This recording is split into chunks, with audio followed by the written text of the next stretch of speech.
Ертеде бір ізгі патша елді билепті. Залым мен надандарды әділдік тезіне түйрепті. Момын мен ғаріптің ешбіріне жәбірі тимепті. Ақыры кәрілік пен ажал қос қабат келіп салтанатын күйретті.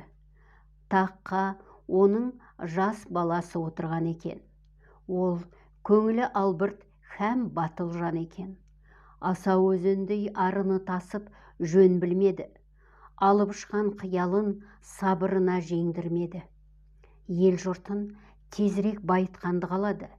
Ниетіне жетуге желеу болатын мақсатына лайық жанды қалады.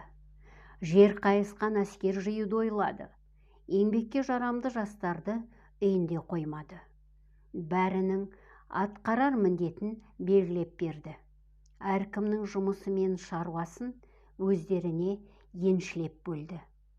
Бірақ ел ішінде кәрі құрттан шал-шауқандар да жетерлік еді. Патша, бұлар сәулетті берекелі өмір үшін үлкен кедергі деді. Сөйтіп, санасына сұмдық бір ой ұялады. Қарттардың баршасын жатып шер, арам тамақ деп жариялады. Жасы 60-тан асқан адамды өлтіруді бұйырды. Осылайша қаншама жазықсыз кісінің ғұмыры мезгілінен бұрын қиылды. Шат-шадыман, қуаныш құрсан пышақ кескендей тыйылды. Халықтың қанға деген сый-құрметі суға сіңгендей сұйылды. Жұрт бұйрықты орындамайын десе, жас патшаның айбатынан қорықты. Бірақ қолдарын қанға бұлғағасын өкініп қатты торықты. Күн мен түн толассыз өте берді. Қариялар ажалынан бұрын өліп, о дүниеге кете берді. Сол патшаның малын бағатын бір қойшы бала бар еді. Жан дүниесі бұлған баған нәрестедей пәк жан еді.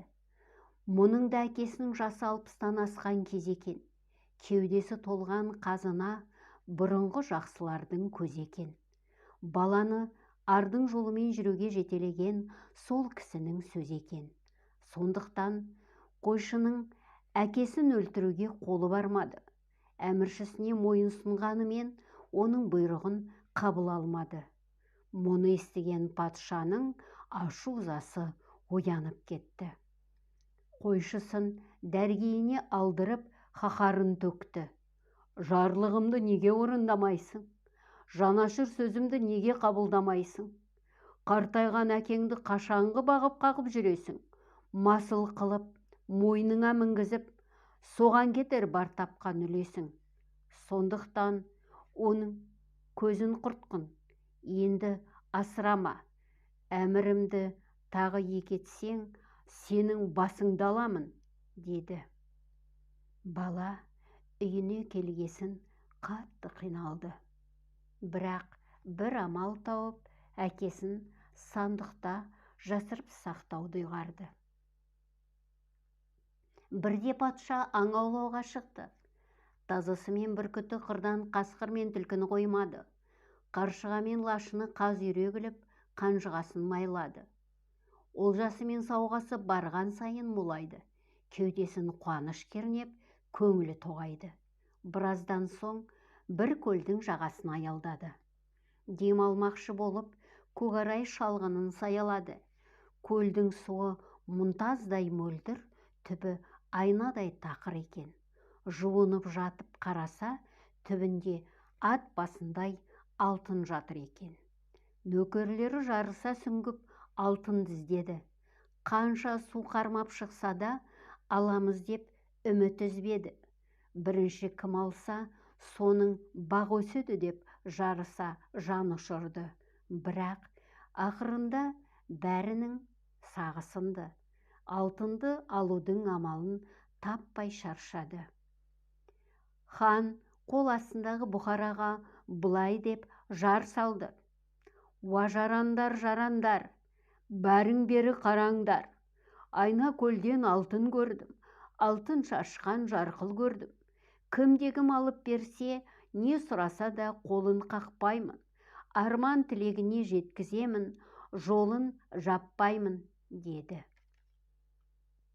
Мұны естіген жұрт жапа-тармағай көлге ағылды. Небір сүңгуірлер су астындағы алтынды іздеп сабылды. Бірақ бұл олжа ешкімге де бұйырмады. Сонда да алтын іздеушілер легі бір сәт тыйылмады. Қойшы бала да мұны естігесін үйіне қарай аяңдады. Бұл жағдайды әкесіне келіп баяндады. Әке, ханнан тағы бір жарлық келген екен. Ол көлдің түбінен бір алтын көріпті. Алтынды кім алып берсе, соның өтінішін орындаймын, сұрағанын беремін, тарылмаймын дейді. Менің де бақ сынағым келіп тұр. Алтынды тауып, сізге сауға сұрағым келеді, деді. Бұл сөзді әкесі де құп көрді. Баласына ақыл кеңес берді. Ендеше былай істе балам.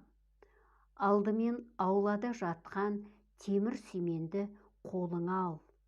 Одан жақсылап 4 қырлы қазық жонып ал. Содан кейін қазықты алтын жатқан жердің тұсына барып қақ. Алтынның жарқылы қазықтың қай қырынан шыққанын қарап ал анықтап. Сол жерді белгіледе, үйге қайт, сосын жауабын маған айт, деді. Жігіттің көңілі үмітке толды. Алдымен 4 қырлы қазық жонды. Сосын алтын жатқан жерге апарып қақты. Қазықтың батыс жағы сәулемен құбылып жарқыл шашты. Бала дереу үйіне қайтып келді. Көргенін қаз қалпында әкесіне айтып берді. Әкесі, олай болса алтын көлдің астында емес, батыс жақтағы таудың шар қиясында, шыңырау деген құстың ясында, сонда жатыр ат басындай алтыны. Көлге түсер көз шыдатпас жарқылы. Сезбес оны еш талапкер. Сен барып, сол ұядан қарап көр, деді. Бала әкесі нұсқаған тауға барды. Қияға өрмелеп, ұяны тауып алды. Ішінде жатқан ат басындай алтынды көрді. Бірден көтеріп алып қанға келіп берді. Патша, ой бәрекелді ұланым, құяны кезген қыраным, екенсің шын қайратты кер. Қалауыңды айта бер. Бірақ сен алтынды қалай таптың? Небір мықты жігіттер, сүңгуірлер көлтүбін түгел шарлады. Сонда да ешқайсы алтынға қол жеткізе алмады.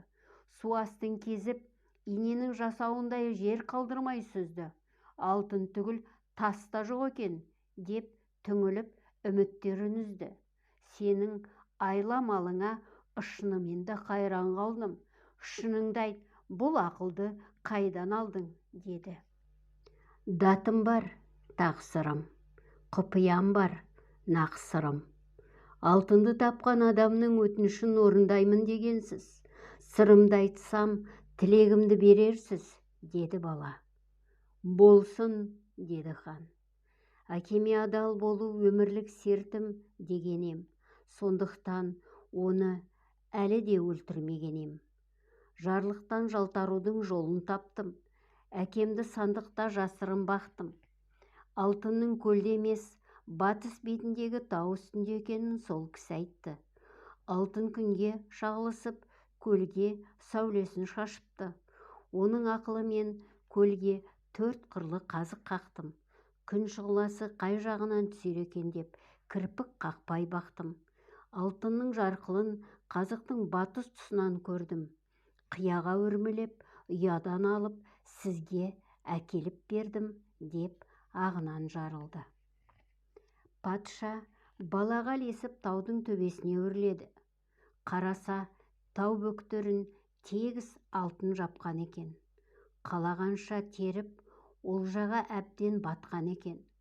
Қойны қонышына толтырып, еліне алып келді. Балаға риза болып, әкесіне сауға берді.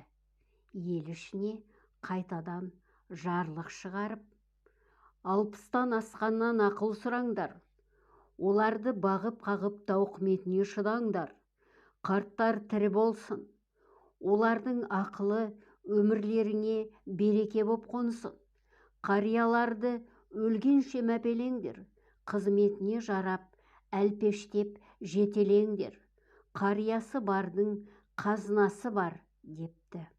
Осыдан бастап 60-тан асқан қариядан ақыл сұра деген тәмсіл сөз қалып